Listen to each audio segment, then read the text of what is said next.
بعد ابو بکر اور عمر ہاں یہ سلام باطل ہے، یہ آپ حدیث باطل ہے. باطل ہے اچھا کہ میرے بعد ابو بکر اور عمر ہاں یہ سلام باطل ہے. یہ آپ حدیث باطل. شیعہ یا ذاکرین اکثر کہتے ہیں کہ ایسی کوئی حدیث نہیں ہے کہ جس میں یہ ملتا ہو کہ رسول اللہ صلی اللہ علیہ وسلم نے ارشاد فرمایا کہ میرے بعد ابو بکر و عمر کی پیروی کرنا. کہتے ہیں جی اگر کوئی حدیث آئی ہے نا کہ لسان المیزان میں آئی ہے، وہ لسان المیزان پر حکم کیا لگاتے ہیں کہ یہ حدیث باطل ہے. یہ لسان المیزان کا حوالہ دے کر کہتے ہیں کہ دیکھیں جی یہ باطل ہے. آج لسان المیزان کی پوری عبارت آج ہم آپ کے سامنے رکھتے ہیں، اور ان کی پرانی عادت حبیثہ سے پردہ چاک کرتے ہیں، جو یہ ایک لائن دکھاتے ہیں اور دوسری لائن چھپا جاتے ہیں، اور ہم بیٹھے ہیں وہ چھپانے والی لائن کو ایسے ظاہر کرنے کے لیے. شیعہ آدھی عبارت پڑھ کے نا اس کا بھی ترجمہ تروڑ مروڑ کر لوگوں کے سامنے ایسے پیش کرتے ہیں اور لوگوں کو صحابہ کی مقدوں سے دور کرتے ہیں. امام ابن حجر عسقلانی ان کے اعتبار سے یہ شیعہ کہتے ہیں کہ اس حدیث کی جو سند ہے نا وہ باطل ہے، اور یہ جو ہے نا یہ اس حدیث کی جو عبارت ہے نا اس کو آدھا پیش کرتے ہیں. آئیے یہ سب کے سامنے پوری عبارت موجود ہے، دیکھتے ہیں پوری عبارت. اب یہ پوری عبارت دیکھیں اور پھر یہ بھی دیکھیں یہ شیعہ ذاکر کیسے جھوٹ، مکاری، دھوکہ دہی، فریب کیسے یہ سہارا لیتے ہیں ان جھوٹ کا. دیکھیں جی آپ کے سامنے لکھا ہے اقتداء بالذین من بعد ابی بکر و عمر فہذا الرسول من الحدیث ما لقبل هو معروف من حدیث حذیفہ بن یمان وقال دارقطنی. دیکھیں جی امام حجر عسقلانی نے اس کو باطل نہیں کہا بلکہ یہ کہا ہے کہ ایک راوی کے اعتبار سے یہ باطل ہے. یعنی کہ امام حجر عسقلانی اس حدیث کے ایک راوی کے اعتبار سے اسے باطل کہہ رہے ہیں، یعنی یہ راوی باطل ہے نہ، یہ نہیں کہا کہ یہ حدیث باطل ہے.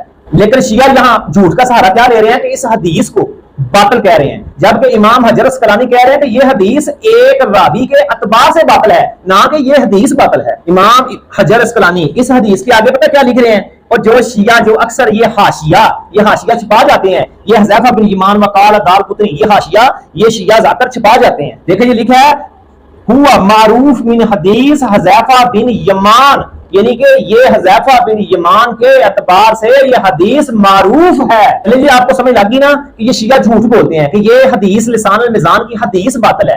امام حجر عسقلانی نے اس حدیث کو باطل نہیں کہا بلکہ یہ لکھا ہے کہ ایک راوی کے اعتبار سے باطل ہے، اور نیچے حاشیے میں امام ابن حجر عسقلانی نے لکھ دیا کہ یہ تو معروف ہے حذیفہ بن یمان کے حوالے سے. چلیں جی اب دیکھتے ہیں اور کتابوں سے اس حدیث کی سند جو ہے نا وہ بھی دیکھتے ہیں.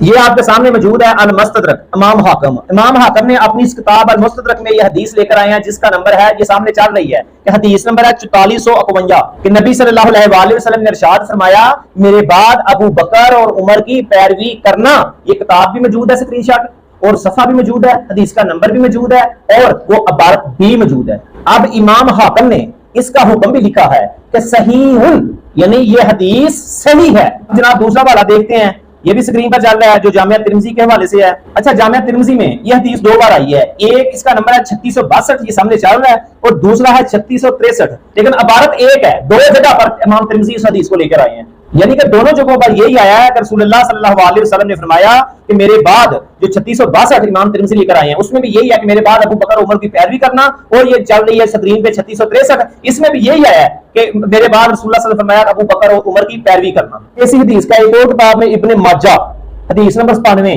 یہ سامنے چل رہی ہے کہ رسول اللہ صلی اللہ علیہ وسلم فرمایا کہ میرے بعد ابو بکر اور عمر کی پیروی کرنا. اب پتہ چل گیا کہ امام حجر عسقلانی نے اس حدیث کو مطلقاً باطل نہیں کہا بلکہ ایک راوی کے اعتبار سے باطل کہا ہے. میں نے لسان المیزان سے ثابت کر دیا کہ امام حجر عسقلانی نے ایک راوی کے اعتبار سے باطل کہا ہے، لیکن یہ وہ حاشیہ چھپا جاتے ہیں جہاں لکھا ہے کہ وہ حذیفہ بن یمان کے حوالے سے، کہ ان کے حوالے سے لکھا ہے کہ وہ کہتے ہیں کہ یہ معروف ہے حذیفہ بن یمان کے حوالے سے. یعنی جس حدیث سے یہ صحابہ کی شان بٹھانا چاہتے تھے اس حدیث کو باطل کہہ رہے تھے اور یہ لوگوں کے سامنے چھپا رہے تھے. اور امام حجر عسقلانی نے کہا ہے ایک راوی کے اعتبار سے یہ حدیث باطل ہے، اور ذاکر کہتے ہیں لسان المیزان کی دیکھیں لکھا ہے امام حجر عسقلانی نے کہا کہ پوری حدیث باطل ہے، لیکن حاشیہ چھپا جاتے ہیں. وہی حاشیہ جو آپ کے سامنے چل رہا ہے میں نے آپ کو دکھایا کہ ہوا معروف من حدیث حذیفہ بن یمان. امام حجر عسقلانی کہتے ہیں کہ یہ حدیث تو حذیفہ بن یمان کے حوالے سے بڑی معروف ہے. اس کے بعد میں نے امام حاکم المستدرک حدیث نمبر 4452 سے ثابت کر دیا کہ وہاں بھی یہی لکھا ہے کہ رسول اللہ فرمایا میرے بعد ابو بکر عمر کی پیروی کرنا. اس کے بعد میں نے امام ترمذی جامعہ ترمذی سے دو بار حدیث لائی ہے 3662 اور 3663،